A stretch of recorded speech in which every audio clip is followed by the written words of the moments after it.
Hey, what's going on, everyone? Welcome back to the channel. My name is Mace. I'm coming to you from Canada. Today, we're looking at more funny stories or insightful stories or illuminating stories about arrogant, stupid, obnoxious American tourists. And you can get obnoxious, entitled, stupid tourists, I think, from anywhere, but these ones are particularly entertaining, let's say, to look at in the current climate. So, as an American, I am very aware of the cliched, ignorant, obnoxious American tourists who are completely oblivious to local customs.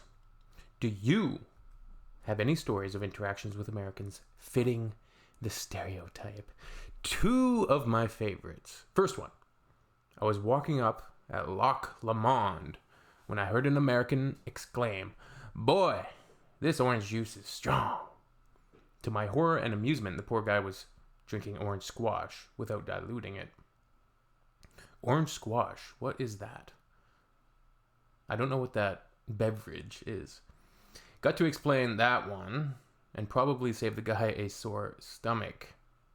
Second one, I was showing an American friend around Munich and she sneezed, so someone said, "Gesundheit."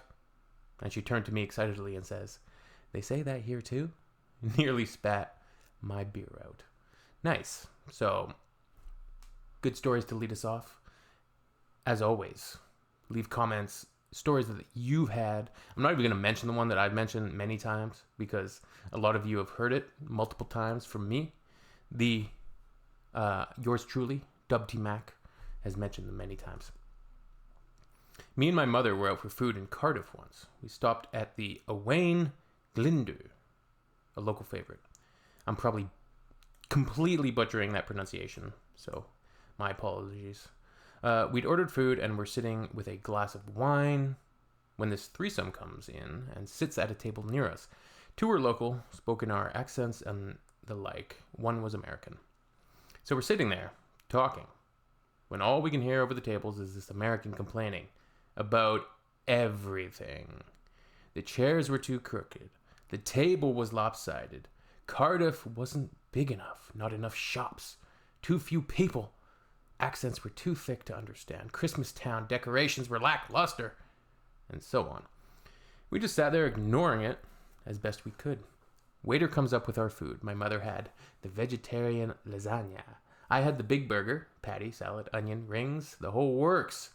American pipes up again as his food turns up. "You call that a burger? This is tiny." I wanted a real burger. Burgers back home are twice, 3 times the size of this. My mother, who's a tiny 2'2", 3 stone, soaking wet little thing, turns around and goes, "Yeah, we make our burgers here to fit our mouths." I was effing creased. Supersize me. There isn't really a better example. I think the obesity epidemic in the United States of America is pretty well documented, but I wouldn't even say it's specific to the United States. It's also, Canadians of various backgrounds are struggling with weight, myself included. I'm trying to lose weight. I got a vacation coming up in a month. I'm trying. It's hard. That said, I also do a lot of physical activity and I'm very recreational. I play sports pretty much 7 days a week, or I'm doing something every single day of the week. There's no days where I'm just sitting on the couch. Even when I'm on vacation in a month, I plan on working out. But yeah, this story exemplifies a lot, obnoxious Americanisms, kind of the assumption that for whatever reason, a enormous burger equals better. It's like quality over quantity, right?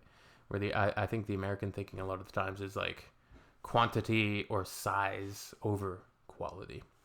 So, good one. All right, next one. A friend from Glasgow told me about a taxi driver friend of his who'd picked up a fairly drunk American oil executive in Glasgow town centre one night who demanded, "Take me to see Loch Lomond." I don't know what Loch Lomond is. Is that a city? Let's check it out. Loch Lomond. The beauty of Google. Freshwater lake in Scotland. There you go. Freshwater lake in Scotland. My internet does not want to cooperate, so that's okay. Since it was dark and cold, the taxi driver thought, no way am I driving 35 miles. I'm not going to do the accent because I'm not going to embarrass myself. No way am I driving 35 miles to sit in the dark by Loch Lomond. The guy won't see anything. So instead, he drove the American out to the edge of Glasgow for a while, then doubled back and parked overlooking a large pond in the park, which was lit up by nearby sodium streetlights. Sodium streetlights? There you go, said the Glaswegian taxi driver. There's bonny Loch Lomond. Darn most beautiful thing I've ever seen in my life, said the inebriated American. I like that one. Just giving them what they want to see, what they want to hear. That's actually kind of beautiful. I took a relative from the USA around London just before the 2012 Olympics, and she insisted in taking a selfie with every police officer she saw. There was one every 25 meters down one stretch. It took about 5 pairs of officers before they told her to move along, nothing to see here, and stop bothering them, at which point she got very upset about how rude everyone is here. Try doing that with American cops and see how it goes. Police and policing in general is an interesting profession because you can have really good ones and really bad ones. And the thing is, they have a lot of power over us. So if you get a bad cop, they can really, really ruin your day.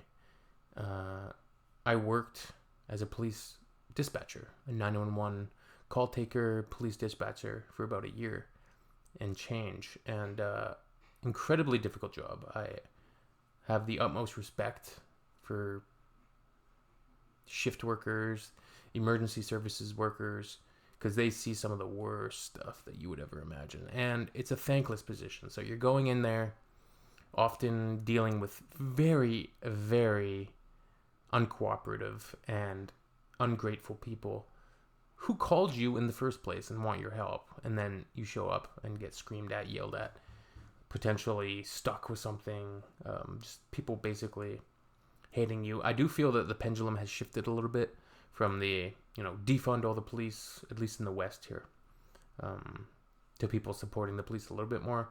And I think body cameras and transparency is paramount to make sure that there's some trust being built.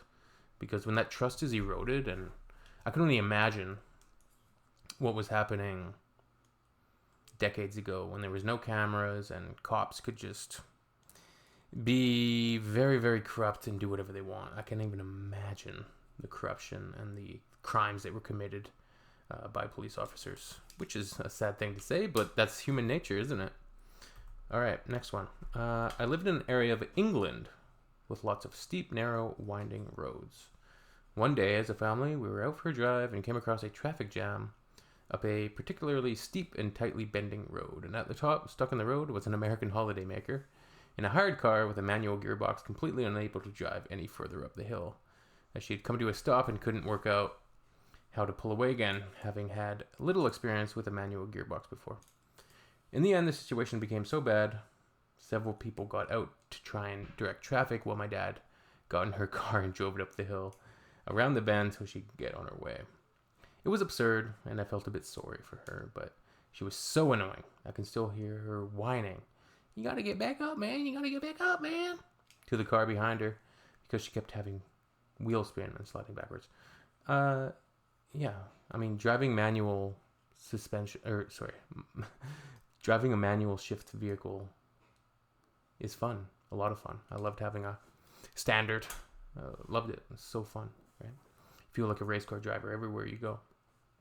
But of course, we've shifted, and I think that's in Europe and the US, Canada, around the world. Certainly, numbers have shifted to automatic drives. Manuals used to be cheaper, and you get less distracted drivers because people actually have to shift. Now people are just in automatic mode, or they're going to drive a self-driving car, and they're going to be looking at their phones and distracted, and it's going to be not good. All right, that's about it for today. See you all in the next one. Peace out. I'm just checking in, checking out. Make sure to leave a comment. All right, peace.